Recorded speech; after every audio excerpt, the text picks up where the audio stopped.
they see the predator run into the woods and everyone unloads into the woods, all of these trees get mowed down by all the gunfire and explosions. And finally, when it's all over and the smoke settles, they go and check it out and they hit nothing. Now, what is the reason for this? What's the meaning behind the action?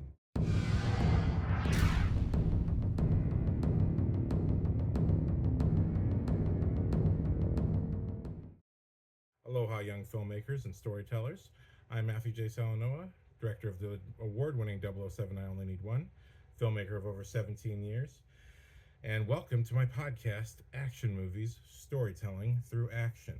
On this podcast, I like to look at some of my favorite action movies, really examine them from a filmmaker's perspective, because my goal with this podcast is, if you're a young filmmaker and you're really looking for some kind of guidance as to how to look at movies so that you yourself can make quality products and hopefully someday join the industry, well, the first piece of advice is just get out there and start making stuff. But the second piece of advice, which I think is just as important, you got to do your homework. You should learn from filmmakers themselves. And everything that I say on this podcast can be backed up by going out there, getting DVDs, and watching the commentaries. I strongly urge this. Watch the commentaries from real directors of your favorite movies. You will learn so much about how movies are made. And I don't think today's movies are necessarily as honest. So I would go back to commentaries from movies that came out within the early 2000s or the 90s. Commentaries and bonus material were so much more thorough back then. There was a lot more honesty about how movies were made, and I think that's the best place for you to learn how to make top-notch material. You know, I was once almost an industry professional, and I fumbled the ball on the most important phone call of my life, but that's okay. I went on to still have life experiences and still have film experiences, and still, as a freelance filmmaker, gained clients for years. If I didn't do the homework that I did, I would have never brought what I brought to those projects that kept those clients. But on top of that, I would have never eventually made my award-winning short film, 007 I Only Need One. So much of the last two episodes has been talking about Blade 2 and the storytelling through action of that film, but also a lot of talk went into Del Toro's approach to that movie.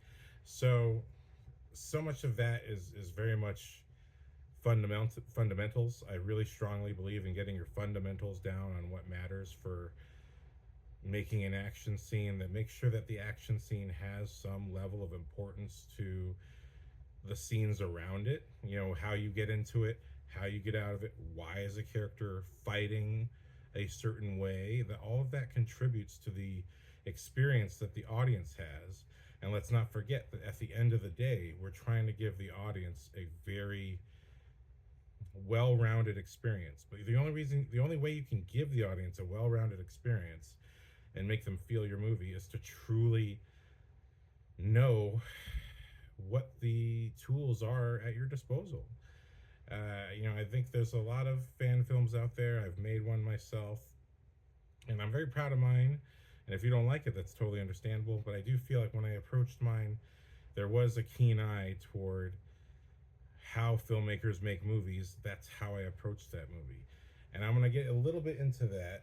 So what I'm going to try to do progressively with each podcast, wherever I can, because there's some of these reviews are just going to be straightforward, me talking about an entire movie. And some of the things, like I'm considering this my last orientation video. These first few episodes are all about getting you, the young filmmaker mind, or perhaps even an older filmmaker who's already been doing this, or someone who's just a fan. If you are just a fan, but you want that filmmaker point of view, the purpose of my first 4 or 5 episodes here is to help you unlearn things that you may have believed going into watching movies. I do think we live in now a post-podcast era where anyone can say what they think. And there's a lot of podcasters that, to me, frankly, have the complete wrong idea about what makes a movie successful or what makes it work. Because truth be told, they never learned how to make movies. If they did, they never practiced what they learned successfully.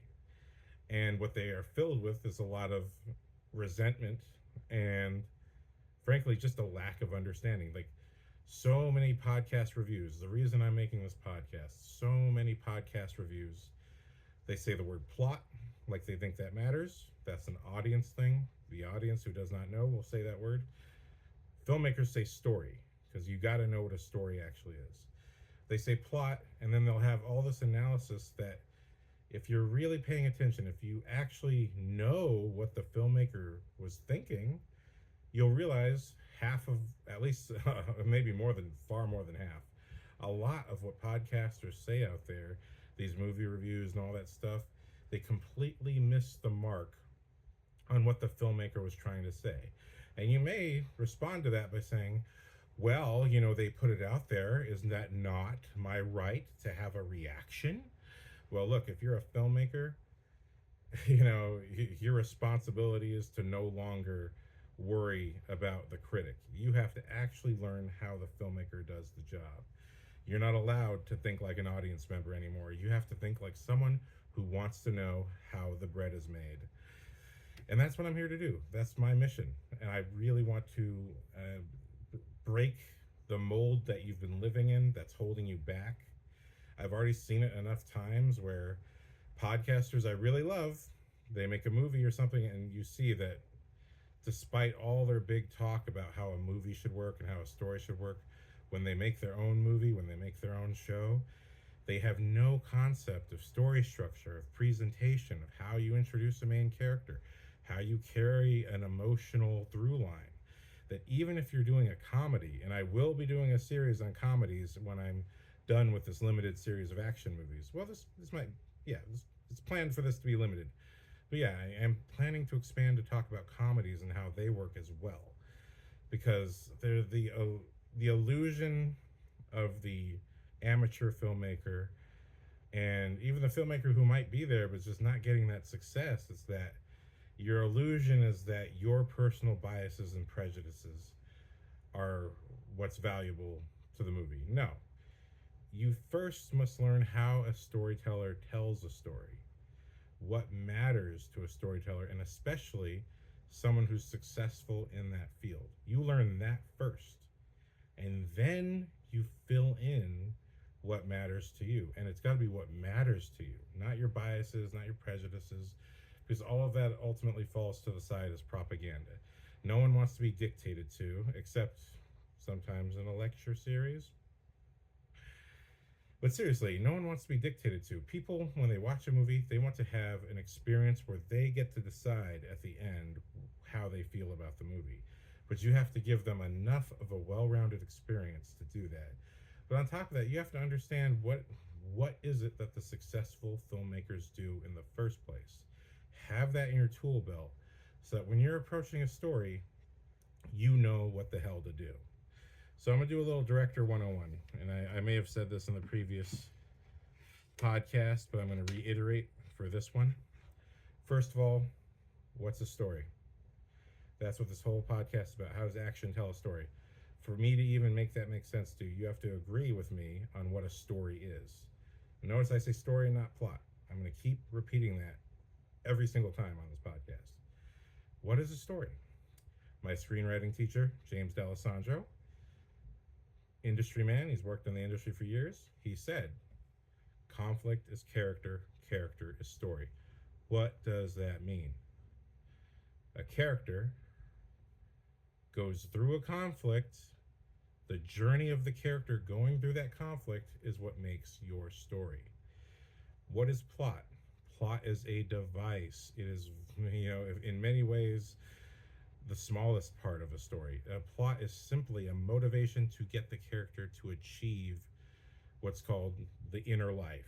So when we learn screenwriting in film school, we learn this: there's an exterior goal and an interior goal, which you can divide that into plot versus story, but it's all story. So what's an exterior goal and what's an interior goal? In the movie Little Miss Sunshine, we have the pageant that young Abigail Breslin has been accepted into the Little Miss Sunshine pageant. And so the whole family makes it their goal, exterior goal, to get her to that pageant. Now, why is that? When the movie starts off, we see that the family's eating KFC. The grandpa, played by Alan Arkin, rest in peace, he's frustrated, he's angry, and why are we eating KFC again? All this chicken. But the movie starts off about Steve Carell, who plays a professor who's gay who has just survived a suicide attempt. And so we're meeting this character who is very silent at first, he's very solemn. For a lot of people, this was, I know it was for me. We knew Steve Carell as the funny guy, but he was now playing this very serious role. So this movie, on the outset, we have this guy with this deep problem that led him to trying to take his life. And on the other side, we have this, beautiful, sweet little daughter who's the family wants to get to her pageant. But the way they were initially meaning to do this was just the mom would take her or just the dad would take her. But the problem was because Steve Carell almost took himself out, he needs to be under watch for at least 48 hours. So they can't, no one is actually available to stay with him, and they don't want to trust the oldest kid with him, who's also very solemn and quiet. And it ends up being that the whole family has to go. So basically the plot forces the family to be together. And this whole movie, the beginning, the whole first half of the movie is so full of conflict and disagreements. And Greg Kinnear plays the dad, and he's kind of checked out, and he's struggling to make his dream happen of selling this book. And you see the family's just very disconnected. Even though obviously there's love there, they're just a disconnected family of regular working class folk. And it's actually the grandfather who's the only one who spends all of his time with the granddaughter, helping her prepare and perform for her pageant. And when he passes away, now that becomes the motivation for the family to set aside their little differences and realize that the reason they're all in this little Volkswagen van that needs a push to go, the reason that they're all in it together is to make sure she has this happy experience. And how is this shown in a microcosm? In a microcosm, there's a scene where they're all at a restaurant. This is before the grandfather dies. They're all at a restaurant, and the daughter, Abigail Breslin, wants ice cream. And so obviously the mom's like, hey, let's get you some ice cream. And then Greg Kinnear, being success-minded, there's a reason he's like this. He has this idea in his head of what success looks like. So the whole time he's being very aggressive. He's always on the phone. He's always trying to make something happen. And then he looks at his I don't remember if it's actually his daughter or if it's a stepdaughter, but he looks at her with the ice cream and he goes, and in the whole movie she has this little pot belly. And it's just not a big belly. She's not fat. She just has a little pot belly. It's just she just looks like a normal kid. But then he looks at this ice cream and goes, you want to win the Little Miss Sunshine pageant. I mean, what is your favorite pageant winner look like? Does she have a little pot belly, or is she totally skinny? And this becomes a thing that sets the whole family off, and it makes everyone hate him naturally. It's like, and the grandfather's like, just let her have some ice cream. She's a kid. Let her be a kid. And which may be is a huge window into how Greg Kinnear grew up as a character. So, and it ends up being the grandpa and even the solemn two, the quiet son and Steve Carell. It ends up being the three of them who are like, ooh, no, I want some of this ice cream, and they trick her back into just admitting that she wants the ice cream, because she was almost about to say no because her dad said it's gonna make me look fat and I won't win. And this is a microcosm about the what the whole movie is about, which is what's the most important thing when it comes to family and life. Enjoy the moment. You know what I mean? Enjoy the moment and be together. And so by the end of the movie, when they get to the pageant, spoiler alert, every single girl there is perfectly skinny, and some of them, I think, dressed a little bit inappropriately for little kids. And it's a little weird, but then, Abigail Breslin's favorite pageant winner is there, and she's like, I can't remember if she's either 18 or older, but she's clearly been at this for a while and is just there to support the youngsters there. And she does not judge her for her weight or anything like that. She's very sweet. But when they go up there and you see girl after girl doing these potentially risque, it's like skating the line, or just, they're all basically doing some version of the same exact thing. And then over the course of the movie, Greg Kinnear, his dreams fall apart. And like I said, it's the grandfather's death that motivates him to be dialed into caring about what happens for his daughter and making sure she gets to the pageant, because that's what the grandfather wanted. But at the pageant, she starts doing this wild, crazy dance that is total. It's not exactly, it's inappropriate, but in the most ridiculous, funny way. She's shaking her booty, and she's like, it's a little bit of a go-go dance, but it's so goofy the way she does it, because it's like a little kid play dancing, really, and she's really just having fun up there and having a good time. And everyone's like, oh, this is inappropriate, this is, oh. And she's not dressed like the other girls. She's like in some weird like workout outfit. She doesn't look like the other girls. She doesn't look like a miniature adult. She looks like a goofy kid. But again, her moves are a little bit risque as well, but somehow, because it's not dressed up pretty and it's not some flawless little, performance, that everyone's like, oh, what is this? And people start saying she sucks, and then even the host tries to get her off the stage, and that's when Greg Kinnear taps into honest dad mode, and he runs up and he's about to walk her off as requested, and then he changes his mind right there and joins the dance, and he just starts doing a goofy dance that makes no sense. And then the whole family goes up there and everyone's doing a silly, stupid dance that makes no sense, and they're all together for the first time as a true family, enjoying the moment, being with each other, loving each other as they are, flaws and all. And while you got this whole crowd of of parents who they all dress the same, they're all clearly a bit more well-to-do than this little family of misfits, but they're all pretty much homogenous. You know what I mean? And it's just the one guy who kind of ignored Greg Kinnear earlier, because Greg Kinnear is the only one that actually looks like the rest of the parents there. He's like a rocker-looking dude. He kind of looks like Danny McBride. And it's only that one guy who, at the end of the performance, cheers and rocks them on. And then, and then the family gets back in their car and rides off into the sunset. It's like, it's a whole journey where, the exterior goal or the plot is to get to the pageant. But getting there is everything that happens to them on the way, the journey, the conflicts that they have. That's the story.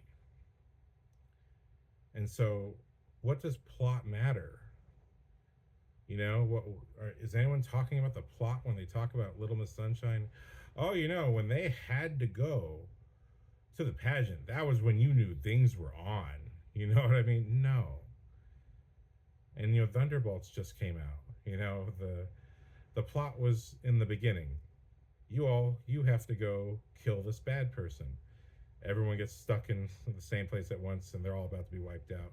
And from that point on, it becomes a character piece about people trying to escape death, and how are they going to do it. and not unlike Little Miss Sunshine, the answer is together. So there's something to be said that here I am talking about a movie that just came out.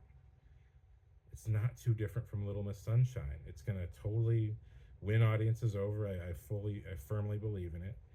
But here's an action movie that has a lot more in common with Little Miss Sunshine than it does with Transformers. No offense, Michael Bay, who I am still a fan of.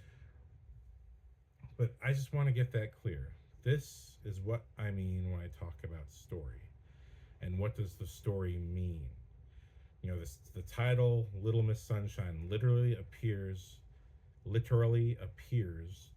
over Steve Carell's depressed face. So, that's not an accident. That's not an accident.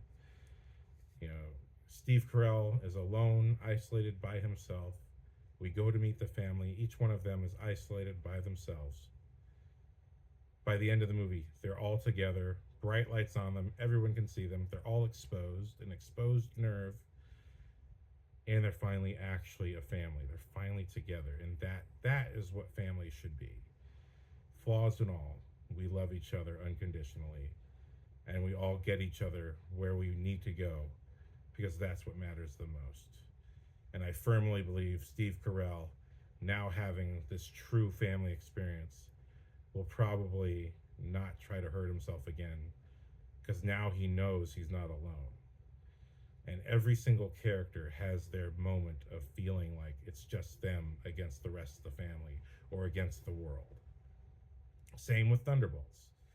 A lot of parallels, although Little Miss Sunshine is about the light, Thunderbolts is about the darkness. But I already have a Thunderbolts review, New Movie Tuesdays. Just go check it over there. It's on my channel. You can check that out. With that being said, I just really wanted to hit this point home. This episode, I'm strongly going to focus on what's the meaning behind the action. Why is the action significant thematically? Why is it thematically important to, and not only the action itself, but the way it occurs? Why is it thematically important to the entire movie? And let me give you some short examples. I want to give you some really short examples. Again, break your mold, break your mindset. So if you're an action movie fan, you should know exactly what I'm talking about. First, I want to talk about Predator. Who loves the movie Predator? Raise your hand. I love Predator, Arnold Schwarzenegger, Jesse Ventura, Carl Weathers, the whole gang going out to face the ultimate human predator. And I know that's technically Alien, but screw it. I love Predator more because he's got a personality. He's got a personality, he's got a faith, he's got a way of practicing what he does, and I really like that. To me, an alien is scary, and it is the far scarier thing. But to me, it's no different than an animal. It's no different than a bee. It's a drone that goes and does a thing, and that's what it does to survive, and it's basic. It's fundamental. It's no different than the Velociraptor. What I appreciate about the Predator is he's got a set of rules that he lives by, and that is why things occur in the story. So you can learn about him and everything that he values over the course of the movie. But what I want to get into, very short example, this Predator movie starts off with Arnold and our gang being sent into Guam or something like that, somewhere in Central America, and they've been led to believe that they're on a rescue mission, that someone from the government has been captured by terrorists, and we get this amazing action sequence where you see the entire gang take out this entire camp of some kind of criminal. It's not clear that they're terrorists as they've been promised, but there's some kind of criminal element, and you do see an American soldier get killed. But okay, so just to establish storytelling through action, right? What's the point of this amazing opening action sequence? Is it just there to stun the audience and make them happy? Well, the audience will certainly think so. But if you're a keen action movie fan and you know what the rest of this movie entails, the point of this scene in terms of the story is, yes, to establish how good these guys are. how effective they are at causing mayhem and having a 100% kill count where they take out everybody that they're supposed to take out. They are the apex predators of man. And that's what the predator himself is interested in hunting, okay? So this is already, that's what the predator's interested in. But then when they encounter the predator for the first time, they can't really see him. And then there's the famous sequence where all of everyone in the squad, they think they see the predator run into the woods, and everyone unloads into the woods, and you just see all of these trees get mowed down by all the gunfire and explosions. Endless barrage of destruction of trees, just trees. And finally, when it's all over and the smoke settles, they go and check it out and they hit nothing. Now, what is the reason for this? Now, again, regular audience member, oh, well, it's there to show that the predator's really sneaky. Okay, yes, good. Okay, that's good. We're identifying the character, storytelling through action. We're defining the character traits through the action, right? So that's good. That's an obvious one. That's an easy win. On the commentary, and this is not something that people don't know, but for those of you who don't know it, on the commentary, director John McTiernan, who made this film, again, another one of the most successful action movie directors of all time. He made Die Hard. He's made Last Action Hero. He's seriously one of the big-time action movie directors. His reason for this particular sequence was this was his entire political statement on Vietnam, which all of these filmmakers had gone through. Some filmmakers actually served, and others just witnessed it happen on TV. But much like the Iraq-Afghanistan war, the society was looking at this war like, why are we there? Why are we unloading all this weaponry into the woods and hitting nothing? And ultimately, it's a war that we didn't technically win. And not only that, it was not our war, you know? So many questions in society about why this happens. So if we dial this back, remember that I said the whole reason that our gang, that our little squad of macho men, the apex predator of man, the whole reason Arnold and his squad even showed up here was their information was that there was a terrorist cell that had someone from the American government, but there was no one from the American government. They were given misinformation, and seriously, they still don't know why they're there, you know? And chances are someone knew about the predator and they just didn't want to say because of compartmentalization. They didn't want to say, and they were just hoping this gang would get him. That's what I'm assuming. That's the plot. That's the exact plot of Alien and Aliens, you know? And it's not unusual. You know, the government often does these things where, you know, it's like a magic trick. Like, look over here. Look at all the flashing lights over here. Something else is happening here. Or these flashing lights are only there for a specific reason. And, you know, the movie doesn't get into the politics, but it's simply pointing out the experience of, we came here for a reason. The reason was not true. And we unloaded a bunch of ammunition into the woods and hit nothing, and it did nothing. And this predator, although technically the predator was technologically superior and wiped everybody out, but what does the predator do aside from being technologically superior? He runs and hides, and he knows how to hide in such ways that he can't be caught. And again, another reference to Vietnam and the war that we dealt with over there. So, you know, there's a reason that the action happens. It's called the deeper meaning, you know, the filmmaker's meaning. And if you want to be a filmmaker, it's important to understand that. And this is not propaganda. It's if it was propaganda, the director would have stopped the action, walked out in front of the camera and said, hey, audience, did you like that scene? Well, just so you know, this was about Vietnam, and don't trust the government. You know what I mean? And that's then immediately propaganda. That's dictating to the audience. But as a storyteller, your job is simply to suggest. It's simply to present things happening in a certain way and have the characters go through the experience because the audience is also in that position. And if you look at Star Wars, another story about Vietnam, this is confirmed. There's an recent interview with James Cameron interviewing George Lucas about Star Wars, and what's the whole point? What's the reason behind Luke Skywalker destroying the Death Star? This little rebel element taking down this entire empire. What's the point of that? It's again a reference to Vietnam. So there's deeper meanings to the action that you're watching. And just the fact that that's the point, that what George Lucas is trying to say is that the empire is not invulnerable. The empire can absolutely be taken down by a small faction of people. That's just the truth. But here's two filmmakers, and their most epic action sequences have this deeper symbolism. And people will talk about, the prequels, and, well, it's boring. Well, you know what? I'm sorry. Your boredom is not the most important thing.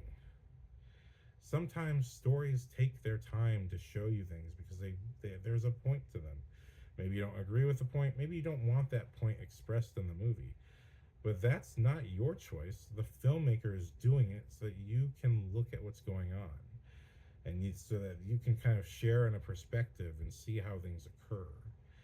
And that is why, the original Star Wars trilogy and the prequel trilogy, as George Lucas says, it's all one big story. It's all one big story that has a lot of different themes going on. On the Anakin side, it's his whole point with Darth Vader is that, yes, even a good man can be corrupted. What we get in the shorthand with Two-Face in The Dark Knight is the entire journey of Anakin Skywalker. You see this bright, sweet kid who loses his mother, loses his father figure, Qui-Gon Jinn, and gets groomed and manipulated by a politician. And slowly, when the time is right, that manipulation is used to turn him from a very good man, a good hero, who was only ever trying to do the right thing. Now he's been unknowingly coerced into this corrupt system, which he now feels he has to stick with because he thinks there's going to be some personal benefit that will protect his family, even though it ends up costing him everything. So, there's an important story being told there that is completely absent from a lot of this other non-George Lucas Star Wars stuff. It's not enough of a point to say women can be powerful. That's not a point. That's an element. That's obvious. I mean, that's exactly what Princess Leia represents, is that a woman can be powerful and can be a leader who knows what to do. So, you know what I mean? That by itself is, bending the gender expectation that a lot of people have who may be fans of early Arnold Schwarzenegger movies where women are just there to be had and saved. But even that's not totally true. When you look at Conan the Barbarian, I have a whole video about that. In Conan the Barbarian, he falls in love with a woman who's just as powerful and amazing as he is, and that story has no problem. And neither Conan movie has a problem with having a strong female character, and I just mean in the case that she can take care of herself. That's a good thing. It's not a bad thing. It's good to have strong characters. But when I say strong character, I mean they have character. That they have a point of view, that they have a position, that they have a value to the larger story. And you look at Conan the Barbarian, that his relationship with her becomes the very thing that saves his own life. But we're looking at meaning, okay? So we're looking at meaning. So I've talked about Predator, I've talked about Star Wars, both of them having parallels to being commentaries on Vietnam, but also the deeper meaning of the larger story. So even though it's an action movie, the larger story has a deeper meaning and a reflection on society. And what am I getting to? The real question, if you want to be a director, you want to be a filmmaker, if you really want that job, the question for you is, do you have something to say? The deeper meaning of your story comes down to, do you have something to say? And as a craftsman, as a true storyteller, can you say it without it becoming propaganda, without it being so obvious what you're talking about? Because I think the problem with modern day filmmaking is it's so blatantly obvious what people are talking about. They today's filmmakers think they must hit you on the head because you a little dumb dumb. You a dumb dumb, and you must be hit on the head because you a little dumb dumb. Oh, and I'm not trying to offend people who talk like that, but that's modern day filmmaking, is that you're a little dumb dumb, so I have to hit you on the head. But that's not the job of the filmmaker. The job of the filmmaker is to understand how you got to that misunderstanding and not to be so blatant about the present that what you're doing it just kind of doesn't make sense. Like this whole part in Thunderbolts where it's talking about impeaching the villain, and it's like, okay, impeaching doesn't mean you lose your job, not necessarily. So I mean, if it did, again, that would be very relevant to thing, but it didn't. You know what I mean? The person they're referring to was impeached. They still got their job. So if you want to make a point, it's actually got to make sense. So I just want to put that out there. You know, I understand your political views, but you're just on the nose, okay? You're so on the nose. What's beautiful is about Predator is you can watch that movie and just enjoy it as an action film. It's not hitting you on the head. You're watching it just like the guys are, like, where the hell did that thing go? We didn't hit it. Everything we threw at it, we didn't hit it. You know what I mean? They're not saying just like Nam. You know what I mean? Just oh, you dumb dumb, just like Nam. You know, no.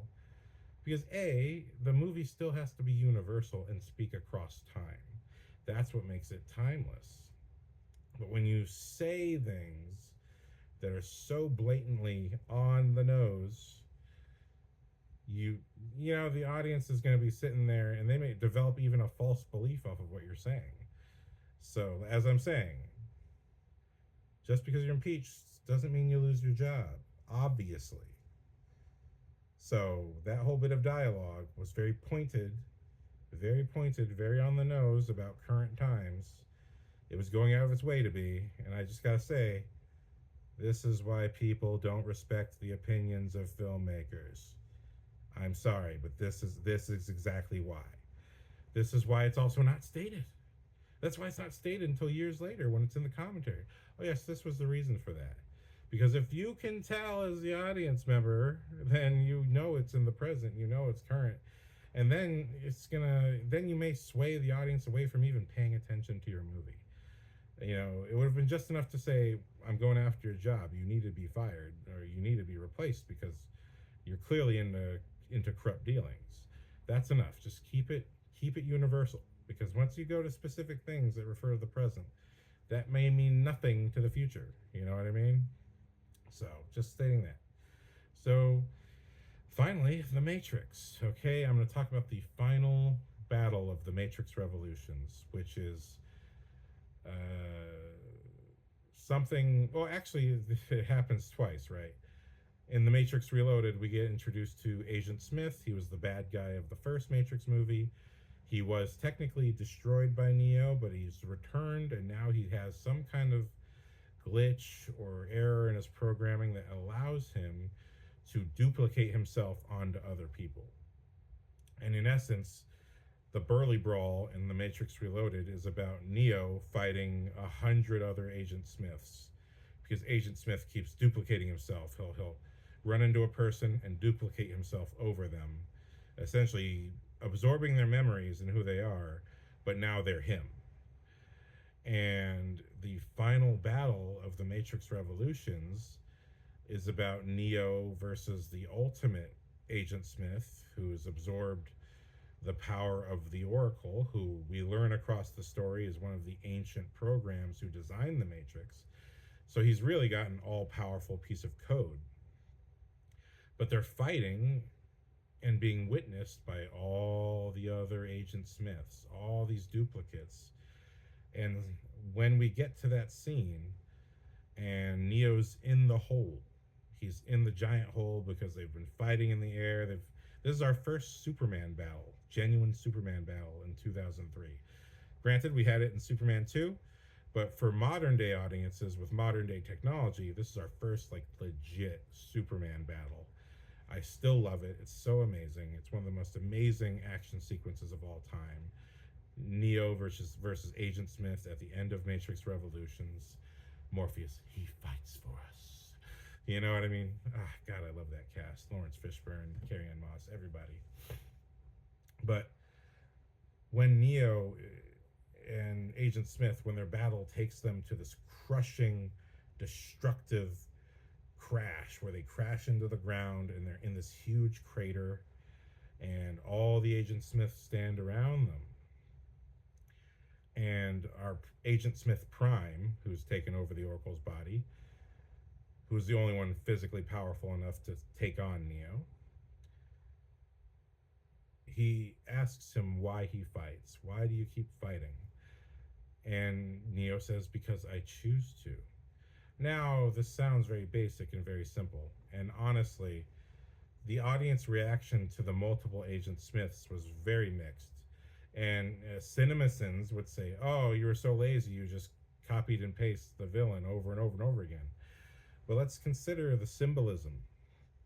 Okay, we're not here as an action movie to judge the movie as a regular audience member, correct? You want to be a director. You want to be a filmmaker. So it's time to start thinking like one. Just like Gordon says to Joseph Gordon-Levitt in Dark Knight Rises. You're a detective now. You're not allowed to believe in coincidences. The audience can believe in coincidences and be swayed by their prejudices. You want to be a director? You want to be the big one? You want to work for Hollywood? It's time you start thinking like a Hollywood filmmaker, okay? What does symbolism represent? It's pretty obvious. You probably already guessed it. All the Agent Smiths surrounding Neo represent conformity. A conformity of ideas, a standard of how everyone should look and behave, conformity to the ultimate point where literally everyone looks the same. And Neo, note that he is, and let's talk about costumes, because costumes are also a form of storytelling. Again, you look at bonus feature materials and the interviews with costume designers, the really good ones are so brilliant, where they actually talk about how the costume is totally an aspect of telling the story. And I'll get into that more in a later episode, but for this basic example, is now we're getting to costume fundamentals. Again, Agent Smith, they're all in basically business suits, right? So conformity to business, conformity to a corporate notion of what society should look like, conformity to this particular point of view. And Neo, what is he dressed as? He's dressed, as many have noted, as kind of an Italian priest. So he actually represents no religion officially in the movie, although he is worshipped as if he's Jesus. But when he says, I choose to, what does this mean? It means that thematically, the movie is about conformity versus conviction. I had a very wise English teacher way back in high school, Mr. Herford, and I think I would totally say my framework for understanding movies comes from a lot from my English teachers in high school, mostly Miss Reed and Mr. Herford, who are all about identifying a structure to which you could lay your examples and meanings and your essays, the way to write so that you can communicate. They're the ones I learned about recurring images and themes in literature, and all of what they said still applies to movies. But basically, Mr. Herford explained that a theme isn't just one idea. A theme is two ideas battling against each other, or in some ways, a conflict of ideas. So a theme is one thing versus another. So the entire theme of the Matrix is conformity versus individual conviction, who you are on the inside. And this takes us back to the first Matrix. When Agent Smith meets Neo for the first time, he addresses him, and he always addresses him as Thomas A. Anderson. Just a common name, and a name that most people in America have. Not literally Thomas Anderson, but a first name, a last name, and a middle identifier. But in his private life as a hacker, he identifies himself as Neo. That's who he feels he is. That's who he feels his real identity is. And so in the final battle, when he's calling him Mr. Anderson again, and he's asking him why, is it love? What is your reason? And Neo's just, I simply choose to ... It's unspoken. I choose to be myself. I choose not to conform to you. And let me step back and let's talk about humanity again, because I talked about that a couple episodes ago, and looking at male behavior and how the action movie is geared toward male behavior, which is why men get it and women don't, because men behave how they feel and women speak how they feel. They don't always behave how they feel. They oftentimes behave the opposite of what they feel because they feel that's the safest thing for them to do. But they'll speak how they feel most of the time.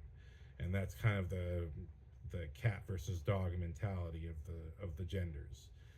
And I'm not going to get into anything beyond that. If you have things you believe in about genders, I'm not here to debate you or make any statement. Just simply, that's what I have to say about what the action movie frequently does up to this point, okay? But let's step back and look at humanity. What do we have going on with social media right now? Anybody who believes anything, your Instagram, your YouTube, your Facebook, the algorithm is going to gear everything you believe and present to you images that agree with what you believe, because that's what you like.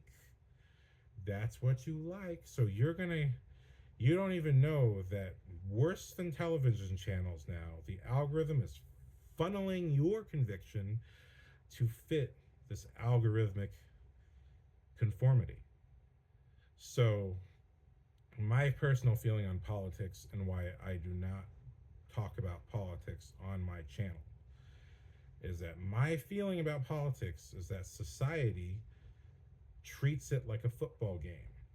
Well, you have the red team and you have the blue team, even though there's actually a great team right in the middle that nobody roots for, because they feel like they'll never win, so I'll never root for them. And yet we have these two sides, and it frustrates me, because as an artist, the loudest voices are on one colored team, and in the art community that feigns tolerance and equal voices, the artists who are on the opposite side are not allowed to speak. Or at the very least, they're strongly made to feel they can't speak, otherwise they'll lose jobs, they'll lose friends, and excuse me, what was the point of art again? Is it not self-expression? People aren't allowed to express what they believe. And that's my whole problem with politics, is that I think it turns people into these Agent Smiths. And you're either an Agent Smith on Team Blue or an Agent Smith on Team Red, and never the twins shall meet. You know what I mean? It's not right. I think it's hugely self-destructive to our society. So I firmly am against discussing my political opinion because I honestly don't really have one. You know what I mean? I choose to be myself and think for myself, and I will vote the way I want to vote. But I'm sick of this pretend part of society that says we are the people of tolerance and will never acknowledge our faults versus the other side, which is, yeah, and I don't care. Frankly, I don't care. It's all just noise because my problem is not that you have two different points of view, but that you treat it like a football game. And that ultimately, you don't even realize that the algorithm is sending you things that may not be true, that you're going to share, and you're not even going to realize whether what you shared and what you got angry at is actually the truth. And you don't even realize that you are now sitting in a side of a football team and you're conforming to a level of ideas that even if someone on your team is doing something terrible, you will not admit it. You will not let it go. And it's, to me, self-destructive conviction. But then what conviction does not come with some level of self-destruction? Even Neo, at the end of the Matrix Revolutions, spoiler alert, ultimately agrees to being conformed by Agent Smith. Because ultimately that's the bitter end of conformity, is that there's no more individuality. Suddenly that gray middle where perhaps a conversation could happen.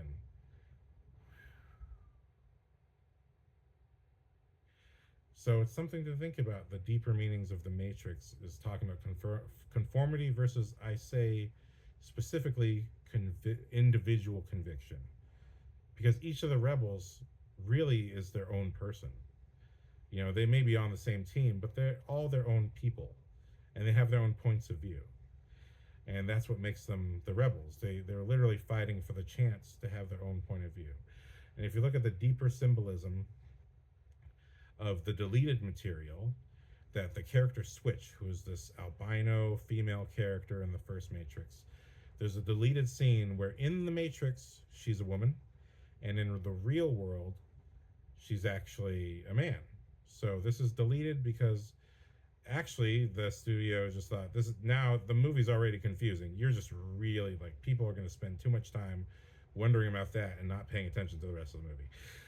And so in today's time, that would be totally fine. But it took movies like The Matrix to make us think deeper about the very nature of reality for us to even get to that kind of conversation. So, you know, The Matrix as an entire movie, it's a personal statement. It's a personal statement that the directors, who are now both trans women, they're transformers. No, the directors, who are both now trans women, had grown up feeling like they have to conform. And when you look at the original footage of their interviews, they're dudes in shorts who are described as typical Chicago guys who eat hot dogs and watch football. And little did we know that beneath the surface, that's not who they truly felt they were. And they felt that they had to conform to survive. And they did. They were the Wachowski brothers for a while, until all of a sudden they were just Wachowskis. You know what I mean? And so when you think about who you are as an audience member, that you take for granted that the action film, oh, that's a cool fight scene, oh, that's so cool, I want to come back for this fight scene, oh, the Predator's so cool, he sneaks away. You as an audience member, you as a consumer, you as a person who laughs at the janitor because they have to clean up your puke, you know, because that's just some janitor, it's not a human being to you, right? You as a regular person take for granted everything in your life, including yourself. And you turn everything into a product. And you look at social media dating, right? Now we are literally just products with our with our mana and our, you know, oh, well, this person has +6 financial mana, but they have -2 social mana. We're all being judged like some Pokemon card. Well, I don't want Bulbasaur. He doesn't have enough power. But I want to date a man who's 6 foot tall and has all the money, even though there's only 3 of them on Earth. You know what I mean? It's just we commodify ourselves, and we've conformed to this, and we don't even realize it. We're so deep into conformity that I have to make a podcast that talks about it. But these are the deeper meanings to each of these movies, and they're personal.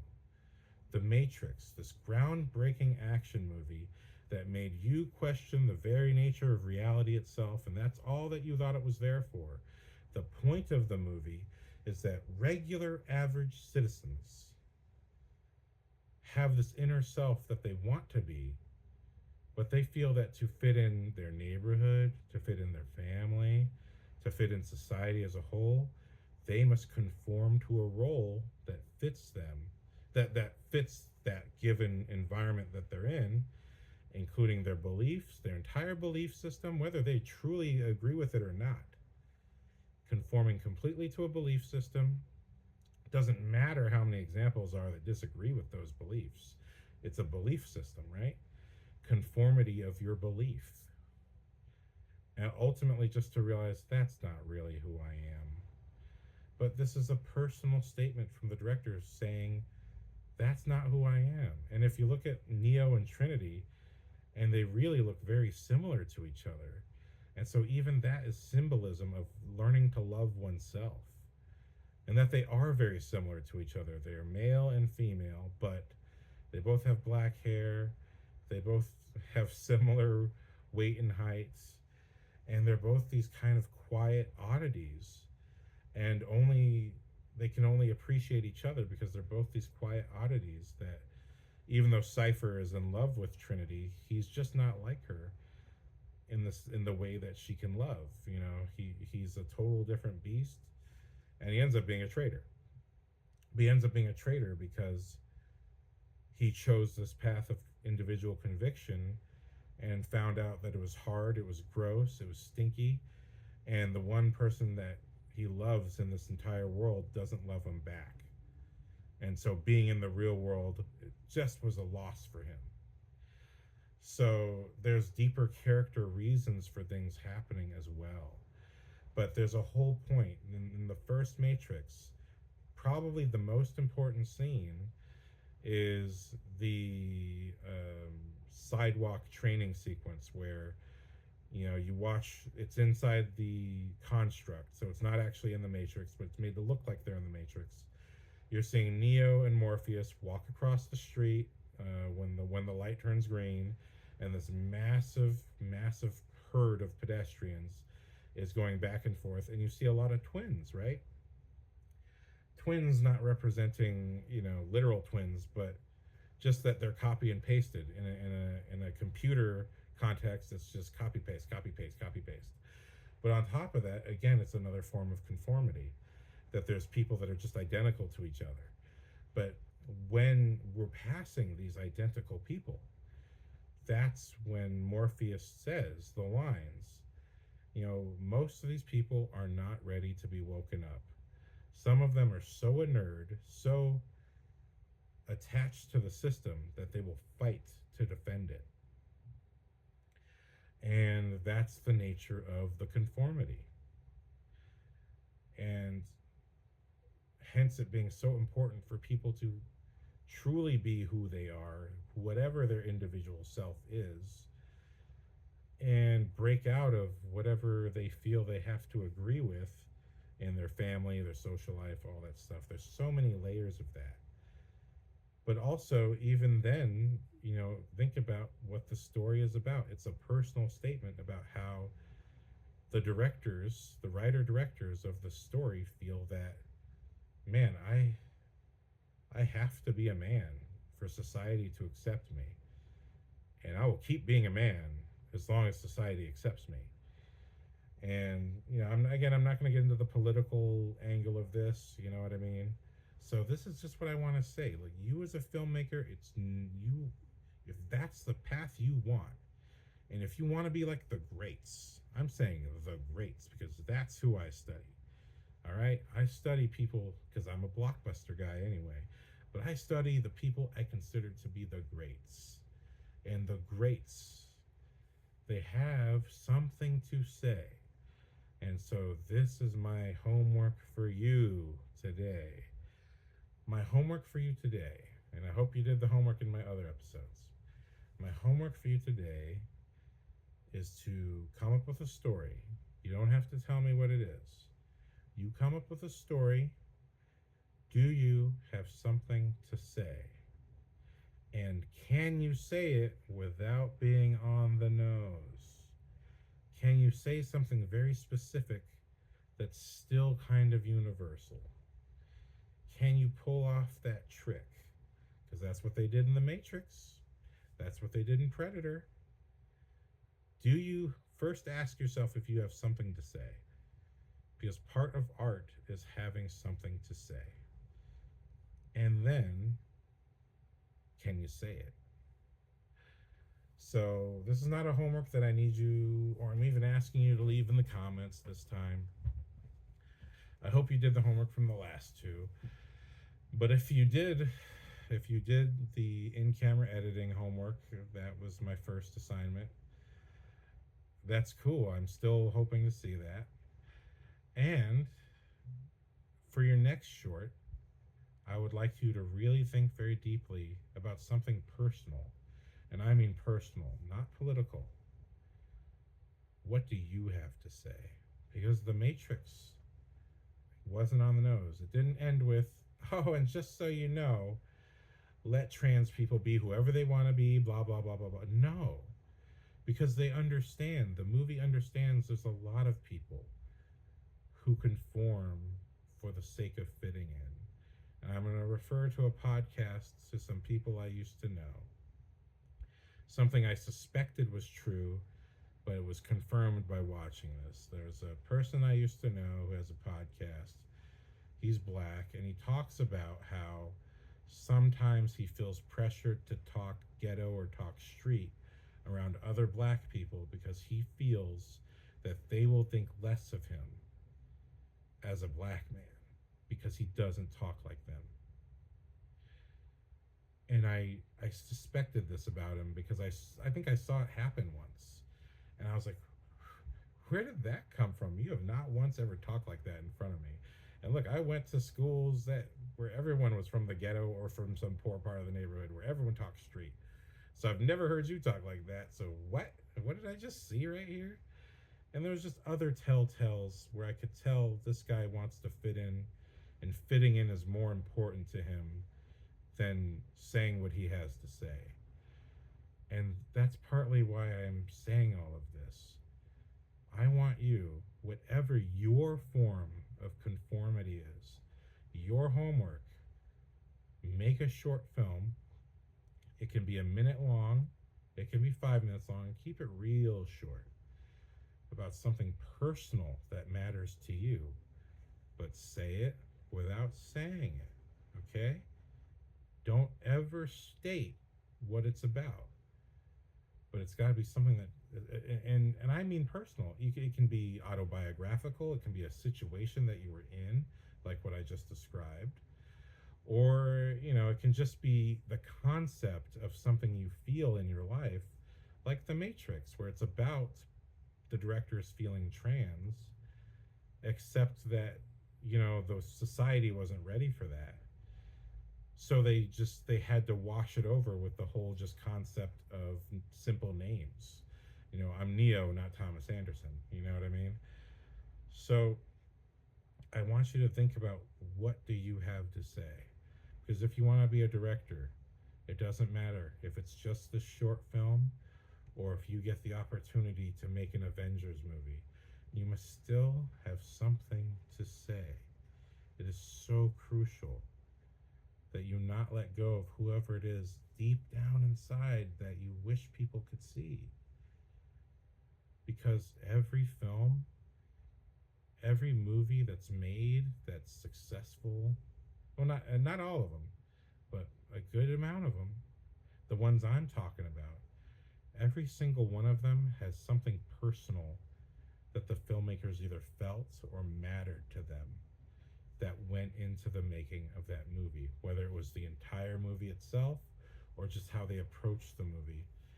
Movies are personal. Again, if you're a filmmaker, you're not allowed to think like a regular audience member anymore. It's not just a DVD that you're going to toss away because, well, I've watched it enough times. No, there's no more coincidences for you. So that's your homework. I can't wait to see it. Take your time, think really hard about what matters to you, and just who you are. Say something without saying it, and and then again, feel free to post. Please put it on YouTube. I don't want Vimeo links. I don't want any weird websites. I'm not looking to get hacked. Okay, it's been happened enough times. Just post a YouTube link. It's in the comment section. Something. And again, I also want this to be in the comment section and to be a YouTube link because I want everyone who participates to also be able to watch your work and comment. And again, if you want to be a filmmaker and you see these comments with if people do this homework, I want you to look critically at it, and you can criticize but be constructive. Don't be cruel, be constructive. You're not an audience member anymore. You're not judging this based on Rotten Tomatoes values. You're judging this as an artist. It's like, hey, you know what? That cut was a little funny. But also consider in your criticism asking questions. Why is there a reason you did that cut? Is there a reason you did this shot? I thought that shot was a little weird. Was that on purpose? And if the answer and as a filmmaker, you can answer or you cannot answer. But I want you to also think about those things. Was it on purpose? Was it an accident? That's fine. Just be honest about it. Because this whole thing is you have to be honest with yourself. And also, the only way to be a better storyteller and better filmmaker, you're going to face criticism. And a lot of it's going to be unfair. But there will be nuggets of genuinely useful criticism. That shot was weird. That edit was weird.